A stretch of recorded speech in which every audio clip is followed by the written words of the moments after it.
That's me. That's And you. we should have some issues with PowerPoint, so my presentation is on this. May I ask what grade you guys are in school? Oh, 11. This is, You're 11th as well, Yeah. junior? 11. 11th, oh, junior. All right. sorry. these 3 slots? Yeah, and I'll just point to you when I need. All right. Hi, everybody. My name is Cameron Clails. I'm here with Fundraisers, the Better Way to Raise.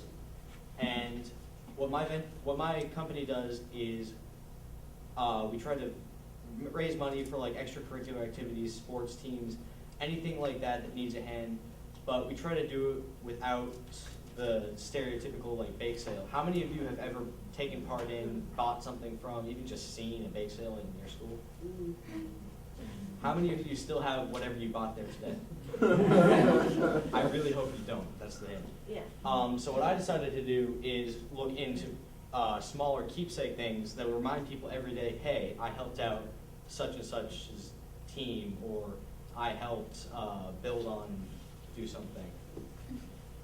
So what I came up with is something that somebody will use every day.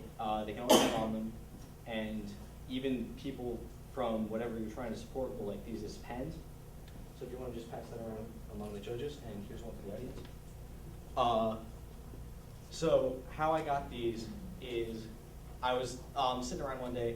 I'm still in the early planning phases of my venture. I'm looking at like t-shirts, but they're expensive. I mean, by the time you buy them, you have to have a $25 shirt that nobody wants to pay for. So I'm thinking, what's a smaller thing? And I look online and I'm looking at pens. And I found this great place called discountmugs.com where I was able to get 250 pens for a relatively good low price. And I was able to get them customized, and there was free shipping, so it was a great deal. Now, I don't want to just invest $80 without knowing where my market is. So what I did was I looked into how much the pens would cost, how much I would mark them up, and right now I sell them for $1. And I'm considering bringing that down to 75 cents, but it depends on how things go. So I took all the data I got, I did some market research, I talked to some friends, like, hey, what's the most you pay for a pen, what's the least you pay for a pen, or what's the, you know what I mean. But everybody agreed $1 was a fair price. So I went to Startup Core, I told them everything I found out. I got a loan to pay for the pens, and so far I have both paid off my loan and made $45 profit. So it's a pretty successful venture. So does anybody have any questions? Yeah, 2 more slots, bro. Oh, just yeah. So. Oh, makes it look boring. Look, I mean, John.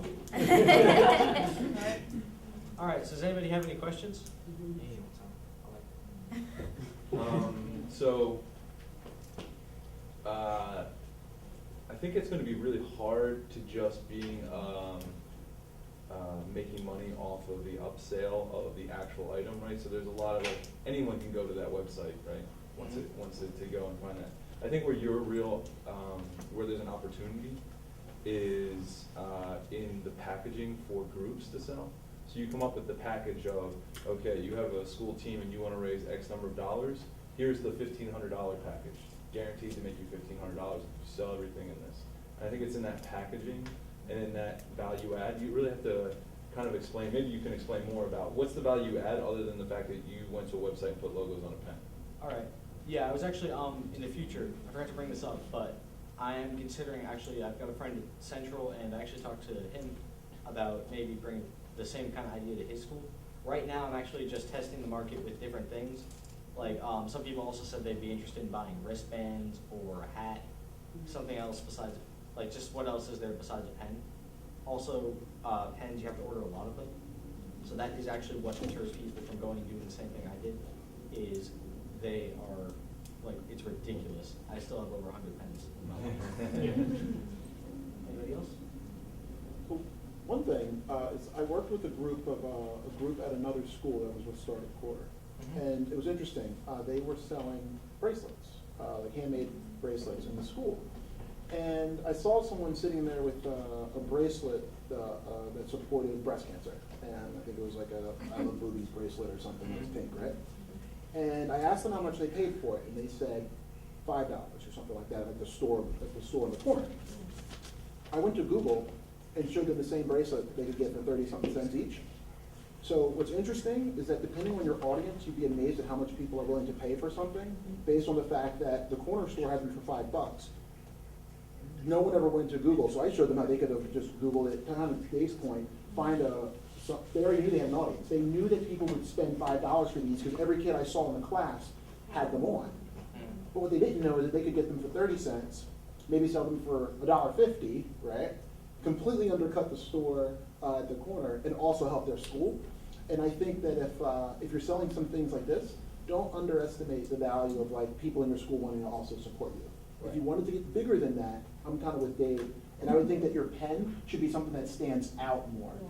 A stronger color, maybe it's something that you do custom to them, something that adds value so that when I use it, people say, that's a different pen. And I go, where did you get it? And I go, oh, I got it from, right? Right. So by then I'm giving you word of mouth and helping you to grow your business because what you're giving me that I use every day stands out and people will ask where I got it from.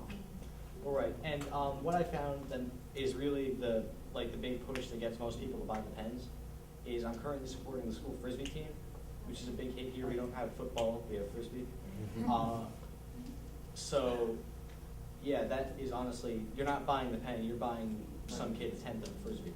That's a great point. And I think that's the thing you should probably make sure you speak up too, is you're helping to support an organization. You're not just buying a pen. I think it's a really important thing to get out there. Great. Quick question, how are you planning on, whether it's a pen or you said there's other things you're looking at, how are you planning on selling those items?